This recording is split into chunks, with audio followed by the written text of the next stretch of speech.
મોટું બોટું વિચલા વગર સીધા દૂધ લેવા. આ લોનાવાલામાં આવી ગયો ને એમ લાગે છે, પણ ઓ વાતાવરણ. જય સ્વામિનારાયણ બધાને. ભગવાન ને પપ્પા ને મમ્મી લાગ્યા પગે ને ઉપડી ગયા ઓફિસે જવા.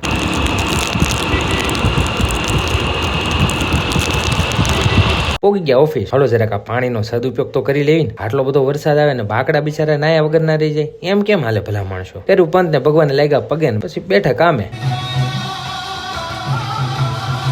હતી અમિતભાઈ એક મીટિંગ ઈ લીધી ને ક્લાયન્ટ હારે મીટિંગ હતી ઈ પતાવી લ્યો. દેવીમાં ગયા, પાછી મીટિંગ હતી ઈ લીધી, પાછા ગયા. લાઈટ નથી તો સમયનો સદુપયોગ કરી લેવી ને. જરાક પછી આવ્યા હતા ભાઈ હર્ષિતભાઈ, તો એની હારે મીટિંગ લીધી ને પાછી મીટિંગ હતી ને આવી ગયા પ્રેમવતીમાં પાર્સલ લેવા. બેઠા પછી દાબા દાળ ભાત લીધી, મીટિંગ પાછી એક. આજ તો બુધવાર નહીં મીટિંગ વાર છે આપણે. પછી મશીન કર્યું બંધ. હા મોદી સાહેબ ના મોટા ફેન લાગે છે. બાકી હારું છું અહીંયા આવી ગયા, બાકી હલવાઈ જાય. અમાર ગોલીબેન છે શાંતિ છે ને વિનાનું ઝાડું. પછી નવરાત્રી વાંચે આપણે શ્રીમદ ભગવદ ગીતા, પછી વાંચું વચરામૃત. ને આજનો વિચાર કંઈક એવો છે કે તારી અંદર જ આનંદ રાખ શોધ